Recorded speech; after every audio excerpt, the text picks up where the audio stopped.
So this is an important event that we're all here, and we're all together about the Springs. That in itself is very, very significant, and thanks to the Springs Institute and Springs Council for all they've done for this. I wrote something about this. I feel that the aquifer is hidden. We have to surface it with art. What if Mount McKinley were like the aquifer and a fourth of it was removed? It would have national protests. They'd storm the Capitol. Legislative action to change the name to its ancient origins. What if Niagara Falls reversed flow? Just think about how upsetting that would be for the world. They think it was the end of the world. But when that happens here, we don't even notice. The aquifer is hidden and we have to surface it with art. Every time I go to a spring, it's never the same as I expect. The experience transcends, where do you point? There. Okay, all right. Transcends and overwhelms the recollection of previous visits. I'm always rapturously off balance by the experience of immersion. Just like being in a strange place, on vacation in a foreign country, when you're immersed in an experience, at some point you surrender control and you open yourself to new possibilities. Immersion is beyond connection or understanding. It means you're part of something. Visual art is perhaps the most powerful but least understood form of communication. In a supreme irony, art that was created to speak to an audience is removed from it. The art is put away in bank vaults and the basements of museums. Art becomes the lapdog of the entitled. And as in many professions, advocacy and activism are seen as detractors from the art. So your reputation can kind of plummet if you're an advocate, which is, I think it's a subtle kind of political control in many disciplines.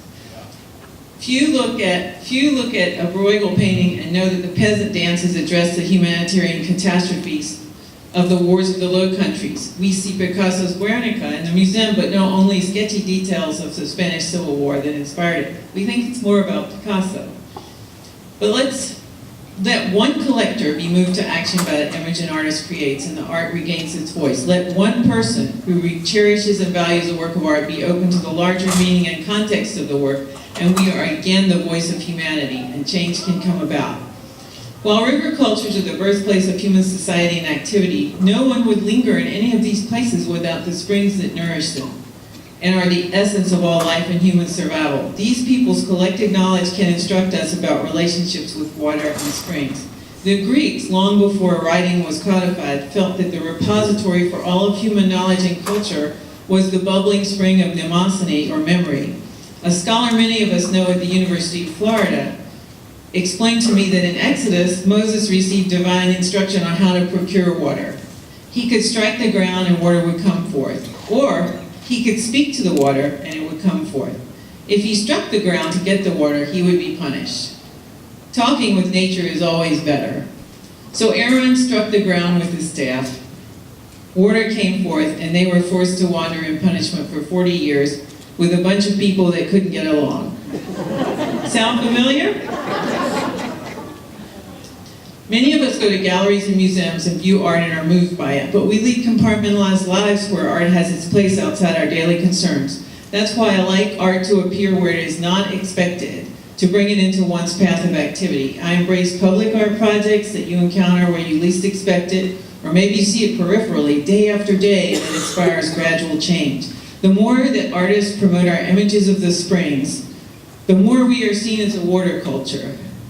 And I would make a distinction between springs and water or oceanic places. Water can be commodified, it can be a commodity, but springs and water in its natural places should be the default that we think about in our society. There's a song out now that's very popular in India, and it's about the river. I don't know whether you all have heard it. But one of the lines says, when the river passes into another country, what language does it speak? And it just brings back the senselessness of attaching a nationality or ownership to a body of water. Okay, in this installation of Springs paintings, there's nothing unexpected about finding them in an art gallery. Or perhaps the scale is unexpected. It's really hard to argue with a big guy. And for me, it suggests a sense of immersion. A gallery installation is usually full of pieces of art that you look at. I like to make installations that you're surrounded by and immersed in. Aquaferias aims to be a coffee table book about art. But here the circuit of browsing in an art book sweeps you into images and information about the springs. I want the collectors of paintings to collect knowledge and experience of springs as well. It should be an easy step, and it's a guidebook, so I want them to go to the springs. No one expects to see Sirena and the springs portrayed in a bus, especially Sirena. But Leslie Gamble and Springs Eternal Project's urban aquifer buses brought the springs back to the city. You know where you'll find paintings. There are no surprises. They have pride of place. They get the light, the best lighting. They get the middle of the wall. But here they're seen coating a stairwell or reflected in mirrors in a corner. And this permanent installation of paintings of all sizes in the Orlando airport, you rise up from the depths of the headspring as you ascend the escalator or stairs. Maybe you don't expect to see lenticular light boxes and quotes about springs and edged glass with the paintings. Maybe this makes you curious about the springs. You're waiting for the train, you take another look. In this most synthetic environment of the Orlando airport, maybe you start to learn about the springs that underlie it that way. The first postcards I had put up were in the 90s. This was before we thought there were problems with springs. So I had this paint, this was an invitation to a show in Sweden, so I would go around and put them on telephone poles downtown. I missed all this, all the shows and all the people staple notices on, and I thought this would be a cool effect in the summer in Gainesville. That was the start of my realizing that postcards were effective. We've had postcard campaigns that the color and impact of the images can make an impact, but the timing has to be organized. They can't be like die trace. They have to all kind of come at once like an avalanche. Graphic designers like Rick Kilby and Jared Ryle are, in my view, the best instrument of communication. In a specific example, Professor Maria Rogal has instituted a life-changing program of design for beekeepers of the Yucatan, from branding to designing objects for production that create advertising and income.